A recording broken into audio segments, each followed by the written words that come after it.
Hello, welcome to Inside Politics. I'm Anastasia Lavrina.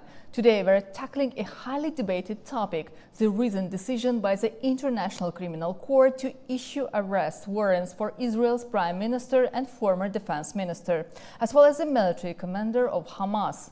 With diverse perspectives on the table, we will explore the significance of this ruling, its implications for international justice, and how it could reshape political and legal landscapes globally.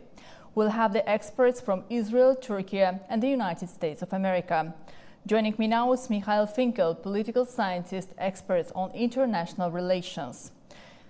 So, Mikhail, how significant is the ICC's decision to issue arrest warrants for Netanyahu, Gallant, and Dev in terms of international law and justice?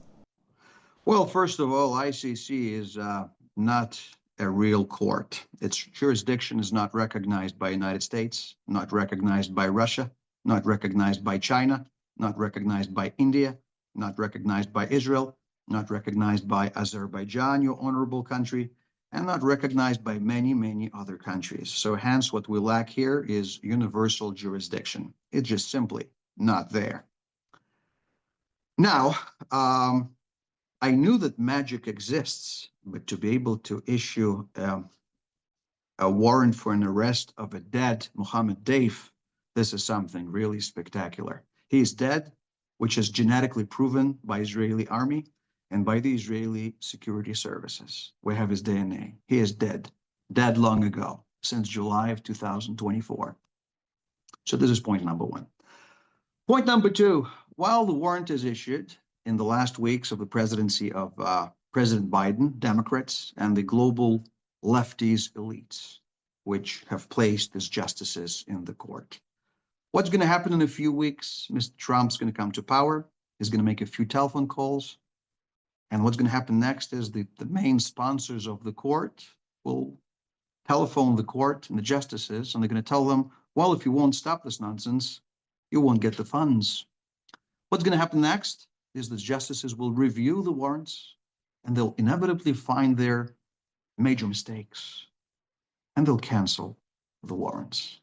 Regarding the destiny of the prosecutor Khan, who is a radical Muslim but concealing it, who is a sympathizer of Islamists, and who, as our intelligence suspects, has been promised to receive lump sums of money for what he has done, his destiny will not be as simple.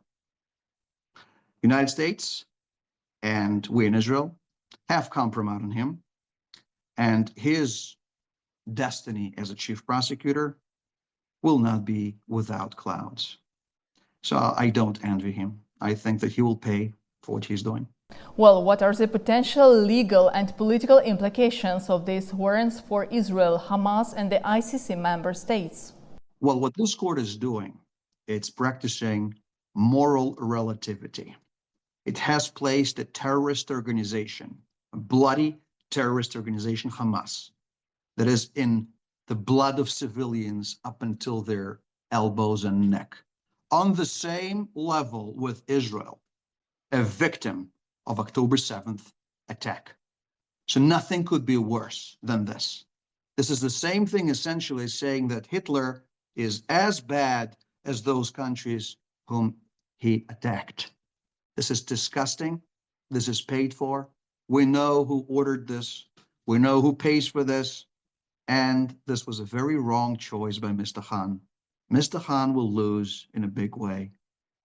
And all those who help him, and all those who aid him, and all those who abet him, they'll lose and they'll be humiliated.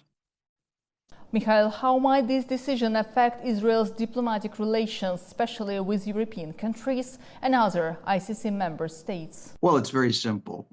The leftist elites that sympathize with the actions of ICC, they will now start singing a different song. We already saw that. Trump is about to assume presidency. They're going to change their attitude very rapidly. Nothing will happen. It will not affect Israel at all. We fought terrorism, we will fight terrorism, and we'll destroy all of our enemies. And these so-called courts who put on the same level terrorists and the fighters against terrorists, they will lose. So it's going to affect the destiny of ICC, not the destiny of Israel. Well, Turkey welcomed an International Criminal Court arrest warrants Thursday for Israel Prime Minister Benjamin Netanyahu and former Defense Minister Yoav Gallant for their actions in the Gaza Strip. Given the ICC's decision to issue arrest warrants for Israeli leaders, how do you view this development in the context of international justice? Well, I think it is quite interesting that now Netanyahu, who is the Prime Minister of Israel, which was established by the Jews who were subjected to horrible crime in Europe in the Second World War and genocide. And now the representative of the state, the Prime Minister, is accused of genocide. And I think this is a quite interesting and a turning point in the history of, especially in the history of Israel. And how does Turkey view the ICC's role in addressing alleged war crimes in the context of the Israel-Hamas conflict? Of course, allegations are quite serious, and also we can see it from media what is happening in Gaza, in Palestine. It is beyond the imagination, and genocide is happening there, and all the laws of international law and war has been not really respected there by Israel. And now there is this case, and I think this puts the Prime Minister Netanyahu in the same line with Ratko Mladic, Milosevic of Serbia, even we can say Hitler in a sense. Of course, Hitler has done horrible crimes and millions of Jews have been killed, but the Holocaust or the genocide is not really in numbers. It's in essence, according to international law, the genocide doesn't really require that a certain amount of people should be killed. Genocide is a systematic termination of a population, and ethnic cleansing and other practices are recognized as a genocide in the international law. So I think this is a quite big shame on Netanyahu's side. So since its creation, the International Criminal Court has been at the heart of some of the oldest and most complex debates. What is the legal consequences for Israeli Prime Minister it may have? This court has been recognized more than 125 countries in the world, and he will have a difficult time to travel internationally to different countries. Maybe some countries won't really apply this court ruling and arrest Netanyahu, but he will have a difficult time.